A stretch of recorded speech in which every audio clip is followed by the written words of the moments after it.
Thanks for staying with us here on ABC-7 Extra Sunday. I'm Mark Ross. My guest tonight, El Paso County Sheriff Oscar Ugarte.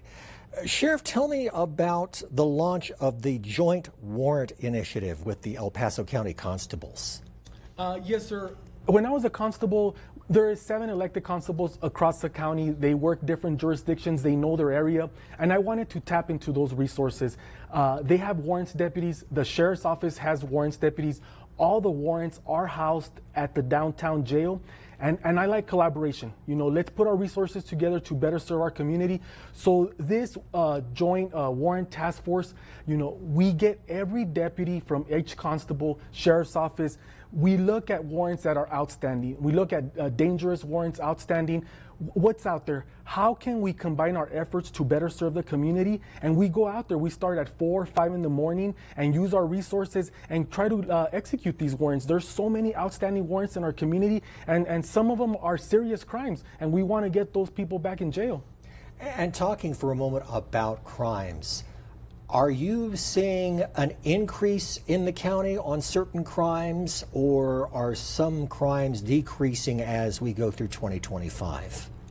Right now, since we do have a DWI task force, our DWI arrest and those numbers have grown because now we have those dedicated units on weekends looking for DWIs. So that number has grown because we have those dedicated units. On a regular basis, deputies that are assigned to patrol, we don't have the time and the resources to dedicate those units, because if we do, then we take those resources away from answering 911 calls.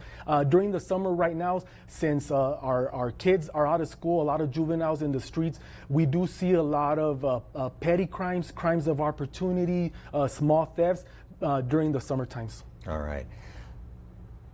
You are also providing additional training for detention officers and peace officers to make sure that they are all crisis intervention teams certified. What goes into that training, and how far along has it come as far as the personnel goes? Is everybody trained yet? Right now, the Sheriff's Office, we have a CIT unit.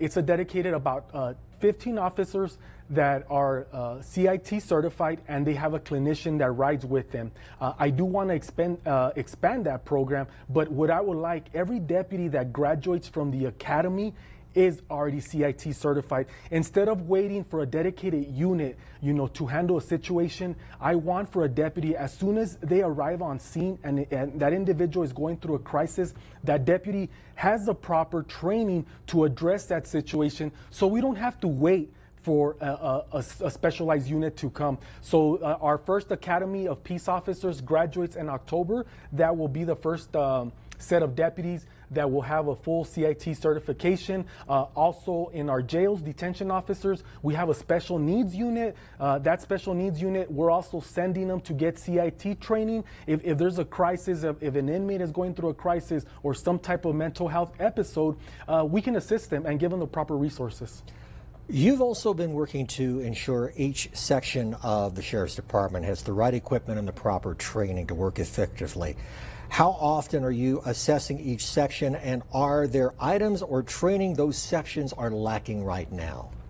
Yes, these past 6 months, you know, the Sheriff's Office has 4 substations, 2 jails, and headquarters. I spend time at each individual section trying to assess what are the needs. Unfortunately, every section that I visit has needs.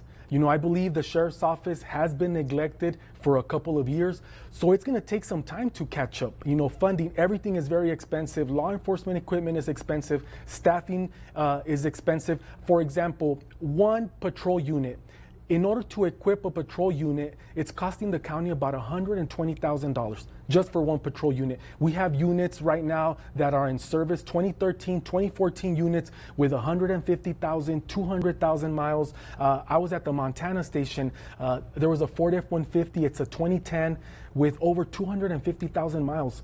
And this is just one of the needs. There's many of needs. The jails, you know, we did assessments on the jails.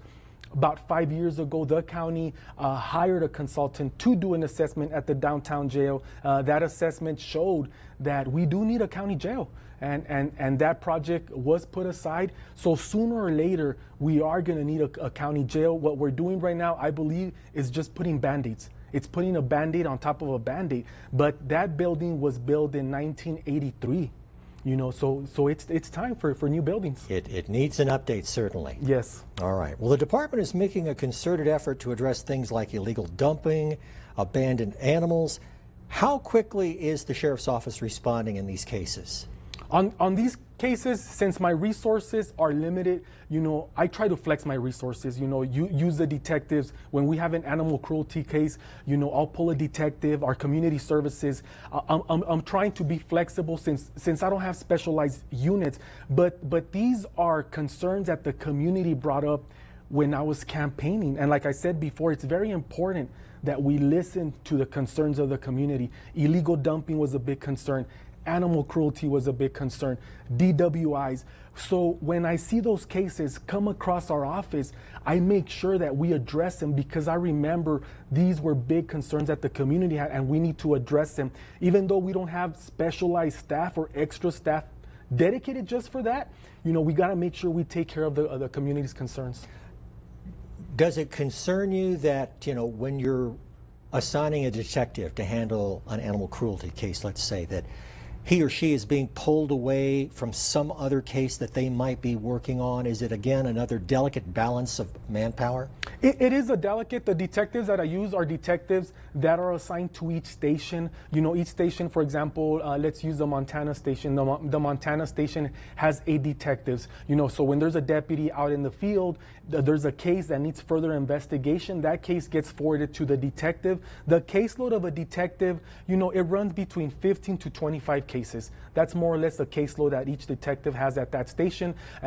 But if there's a case of animal cruelty, we have video, we have witnesses, and we can address it right away and make an arrest. We shift those resources because these detectives do a lot of follow-ups, a lot of investigation. So if there's a detective that can put that case aside for a little bit to address something that is happening, then that's how we do it.